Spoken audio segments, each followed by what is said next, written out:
दोस्तों, क्या आपने कभी सुना कि देश की सबसे बड़ी राजनीतिक पार्टी, जिसे चुनावी मशीन कहा जाता है, वे किसी सीट पर अपना उम्मीदवार उतारे, मुख्यमंत्री खुद जाकर उसका नामांकन कराए और ठीक 24 घंटे बाद वो उम्मीदवार मैदान छोड़कर भाग जाए?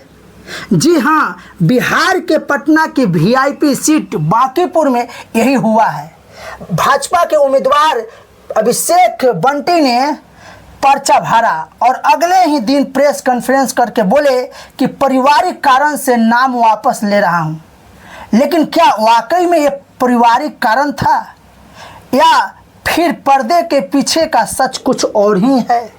चलिए आज के पूरी क्रोनोलॉजी को तीखा से तीखा डिकोड करते हैं और समझते हैं। पारिवारिक कारण, अंदरूनी विद्रोह एक क्या है, इसको भी समझना जरूरी है दोस्तों।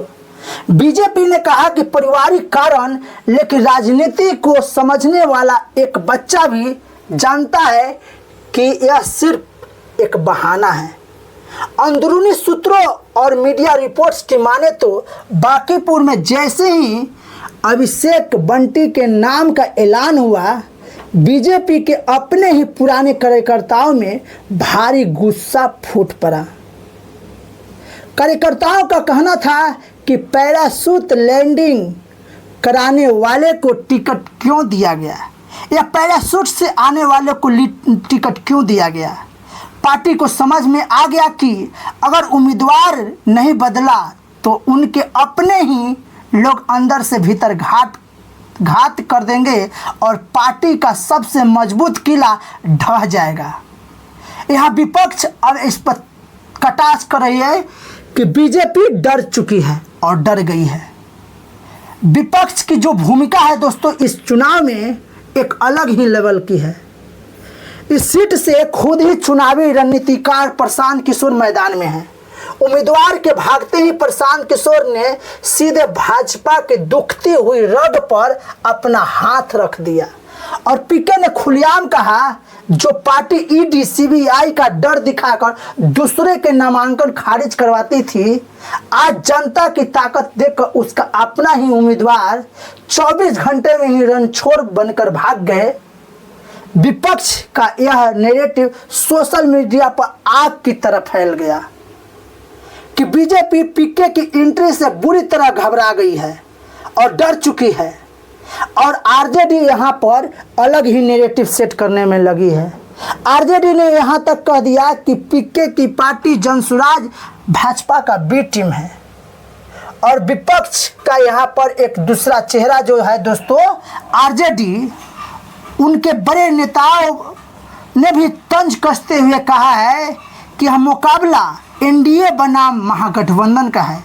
आरजेडी ने प्रशांत किशोर की पार्टी को बी टीम तक कहने में कोई संकोच नहीं किया और आरोप यह लगाया कि यह सब वोट काटने और ध्यान भटकाने के लिए सोची समझी स्क्रिप्ट भी हो सकती है।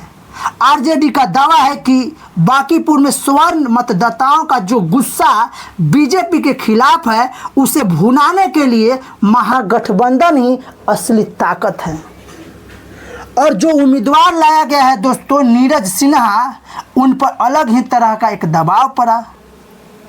थूक कर चाटने जैसी स्थिति से बचने के लिए भाजपा ने बिना वक्त गंवाए 32 साल के नीरज कुमार सिन्हा को मैदान में उतार दिया।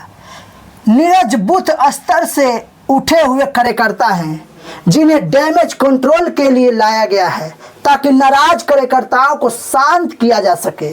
लेकिन सवाल यह है, क्या महज कुछ दिनों के प्रचार में नीरज सिन्हा प्रशांत किशोर की आक्रामक रणनीति और आरजेडी के वोट बैंकों के सामने टिक पाएंगे, सामना कर पाएंगे?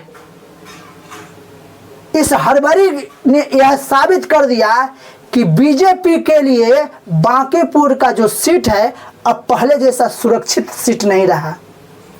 कॉन्फिडेंस के साथ चुनाव बीजेपी नहीं लड़ रही है, एकदम एक तरह का हेजिटेशन है, डर है। बांकीपुर की ये लड़ाई अब सिर्फ उपचुनाव की नहीं है दोस्तों, बल्कि साख की लड़ाई बन चुकी है। एक तरफ बीजेपी अपनी इज्जत बचाने के लिए नए चेहरे के पीछे छिपी है, तो दूसरी तरफ प्रशांत किशोर इसे अपनी पहली बड़ी राजनीतिक जीत में बदलना चाहते हैं। और तीसरी तरफ आरजेडी इन दोनों के बीच की लड़ाई में बाजी मारना चाहती है और बाजी मार के निकल जाना चाहती है। क्या आप बताएंगे दोस्तों, क्या बीजेपी का उम्मीदवार बदलना उसकी कमजोरी दिखाता है, या प्रशांत किशोर का जो बढ़ता हुआ वहां पर लोकप्रियता है उससे घबराई हुई है बीजेपी? ये चर्चा लोगों के बीच है और ये सवाल है दोस्तों, इस पर अपना विश्लेषण आप खुद दीजिएगा कमेंट्स बॉक्स में। और आप क्या सोचते हैं, क्या बीजेपी यहाँ पर बाजी मार पाएगी, या बीजेपी और जन स्वराज की लड़ाई में तीसरा आरजेडी अपना कोर वोट बैंक के आधार पर इसको बाजी मार कर लेकर जाएगी? आप क्या सोचते हैं कमेंट्स में जरूर बताइएगा।